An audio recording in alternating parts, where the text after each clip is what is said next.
Et salut à tous et bienvenue pour cette nouvelle rétro-critique pour Noël. Et oui, on va parler du petit dinosaure 7, la pierre de feu.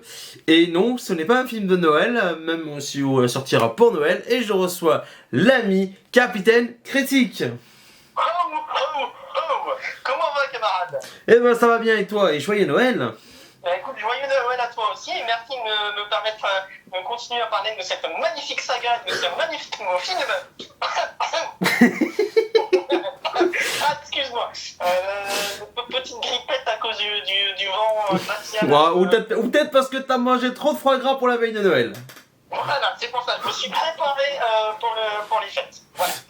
Du coup, donc c'est l'histoire de Petit Pied qui a vu une sorte de pierre de feu glaciale dans le ciel et tout d'un coup l'oncle de Petri, j'ai oublié le nom, Terrano, voilà, refait surface alors qu'il a été rejeté par tous les gens de la Grande Vallée. Et du coup, une histoire palpitante où Petri va croire à tous ces bêtises, enfin bref.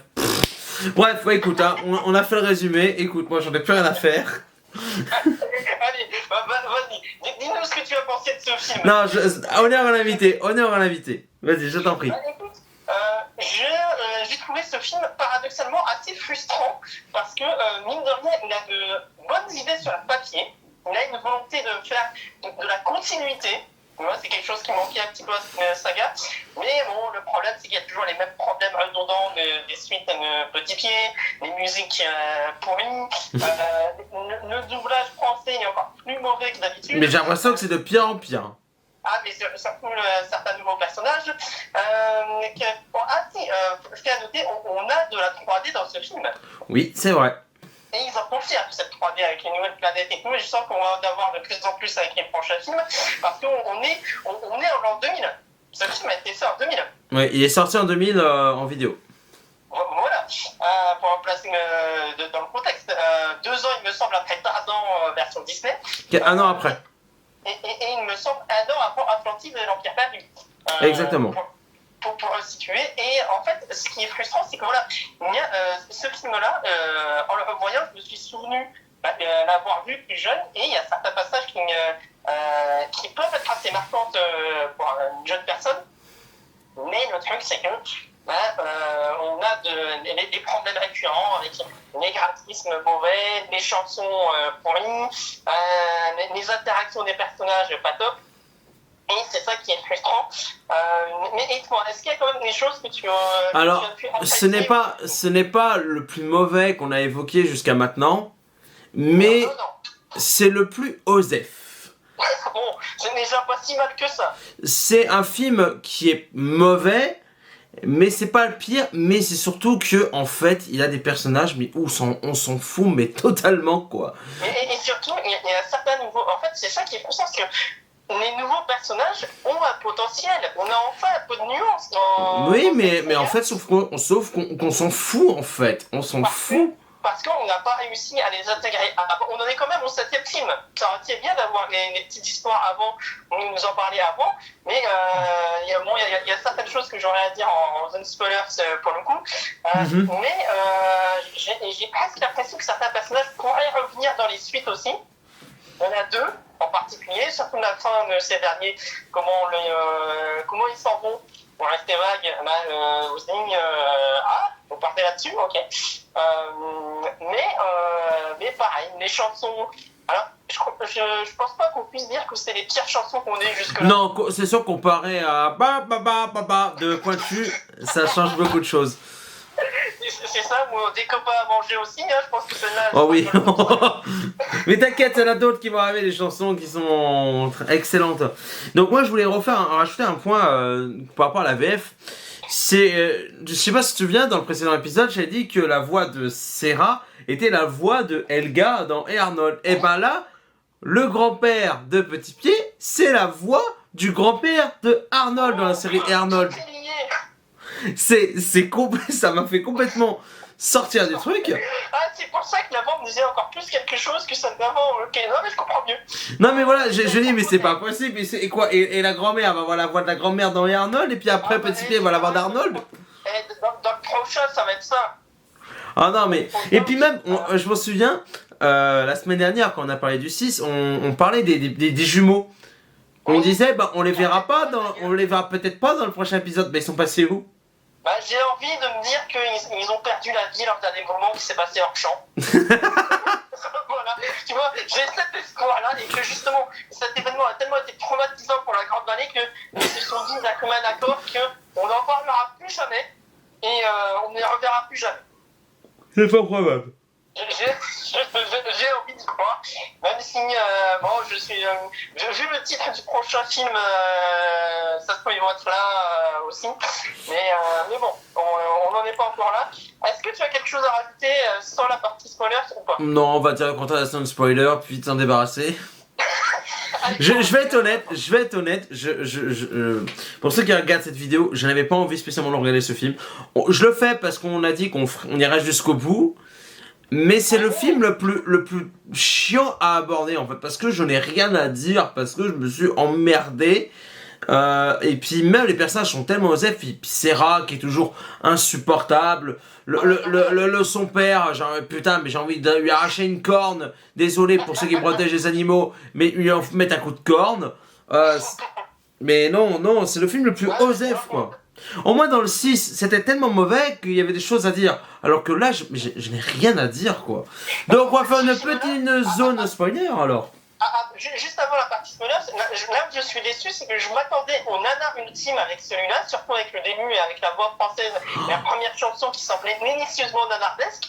Mais en fait, le plus frustrant, c'est qu'il y a quand même de bonnes idées sur papier qui font que c'est juste à la navet en fait au final. Ben c'est souvent ça, on a des bonnes idées sur papier, mais au final, voilà. Voilà. Du coup, zone spoilers. Donc alors, si vous n'avez pas vu le film, vous c'était le VAR, bah écoutez, bah bon courage hein, si vous avez envie de vous infliger ça. Mais si vous en foutez des spoils, restez avec nous, allez, c'est parti, zone spoiler, je t'en prie. Alors, on parle quand même d'un génocide à volontaire dans ce film. Parce que Terrano, pour rappel, il a été chassé de la Horde parce que justement il a accompagné, il a fait des erreurs de navigation, voilà, on va dire ça comme ça, qui font que la moitié du troupeau a été dévorée par des dents tranchantes. Ouais. Mais n'empêche, on évoque souvent les dents tranchantes, mais on les voit pas. On les voit hors champ, moi aussi, on les voit pendant 2 secondes arriver sur les autres. Et justement, c'est ça, on voit justement le personnage qui a un potentiel. Il ne veut pas faire le mal pour faire le mal. Il estime vraiment avoir des capacités. Mais le problème, c'est qu'on a tellement les mêmes problèmes que le reste des films de la saga, avec des chansons mauvaises aussi.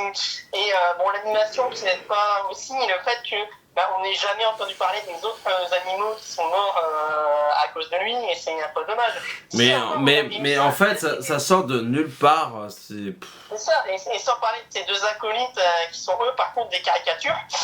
Oui. Je me demandais pourquoi ils sont avec eux, comment lui les a rencontrés et pourquoi lui il est avec eux. Mais au moins, on n'a pas le bébé T-Rex. Alors je sais plus comment il s'appelle. Gopper. Voilà, c'est entre Gopper et Gros Goût pour un autre bébé. Je vais mélanger les deux pour moi. Non, Kovu c'est dans le Roi Lion 2. Quoi? Non, Gros Goût c'est bébé Yoda. Ah, Gros Goût, j'ai compris Kovu. Ah non, Kovu c'est un autre personnage. On en parlera le jour où on s'amusera à faire les suites Disney. Oh là, mon dieu. Mais pire, c'est qu'on voit les deux, et moins pire que toutes les suites Petit P qu'on a vues jusque-là. Donc ça va, c'est pas le pire. Ça se discute. On en reparlera à ce moment-là. Mais pour finir dans la partie spoilers, du coup, au final, pourquoi les méchants, les méchants potentiellement, ils peuvent revenir aussi pour la suite? Ils n'ont pas été punis, ils ont juste été enfuis, ils sont enfuis. Ils ont pris un peu de fumée noire et ils ont été envoyés sur une grotte à côté. Mais rien ne les empêche de revenir pour se venger et tout. Mais et on a un petit côté quand même rédemption avec l'oncle de Clara aussi. Pareil, je suis sûr qu'on le reverra, mais pas tout de suite, mais dans quelques films, il reviendra en mode sauveur pour sauver justement les enfants. Attention, ta peine est beaucoup moins lourde parce que tu as sauvé les enfants. Ça sera ça. Bon alors, un futur spin-off sur lui. Non, Si ça avait été racheté par Disney, ils en auraient été capables. Oui, bah, quand tu regardes que Disney vont bien faire des spin-offs avec le chien de là-haut, des trucs comme ça. Voilà, un spin-off sur Ryan Grant aussi. Oh mon Dieu. Mais ceci étant, je pense qu'on a à peu près tout dit pour la partie spoiler. Oui, voilà, donc du coup, on ferme la zone spoiler. Attention. Ok. Du coup, pour résumer, donc pour conclure, résumé final et ta note. Alors, c'est pas le pire film qu'on ait vu, pas le meilleur non plus, mais 3D sur 20. Voilà. Pardon 3D sur 20. D'accord. Voilà. Ou sinon, allez, un petit 4 sur 10 parce que je suis gentil. D'accord. Bah écoute, pour moi, c'est pas mauvais film. Enfin, c'est mauvais, on va être honnête, c'est mauvais, mais c'est pas le pire. Il y a eu tellement pire dans cette saga depuis qu'on les aborde. Rien que le 5, le 6, pour moi, ils sont pires déjà. Le 3 aussi, je le trouve pire.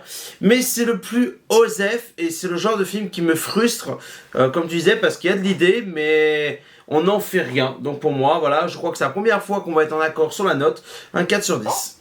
Et si tu devais faire avec un mot, ça serait rien sur 20 alors? On en fait rien sur 20? Bah ce serait osef sur 20. Eh bien écoute, c'est noté mon cher camarade. Merci encore en tout cas pour cette critique. Ben, merci à toi de subir avec moi cette grande aventure dans la Grande Vallée. Voilà, on en est à plus de la moitié. Ouais, en tout cas, on va faire une petite pause hein, pour les fêtes, les vacances.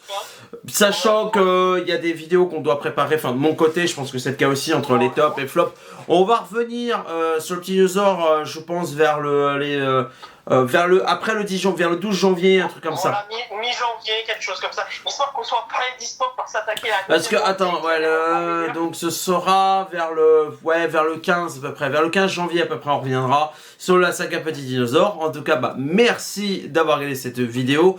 On vous souhaite un joyeux Noël, de bonnes fêtes de fin d'année. Bonne année. Et puis, on vous fait des gros bisous. À la prochaine. Ciao.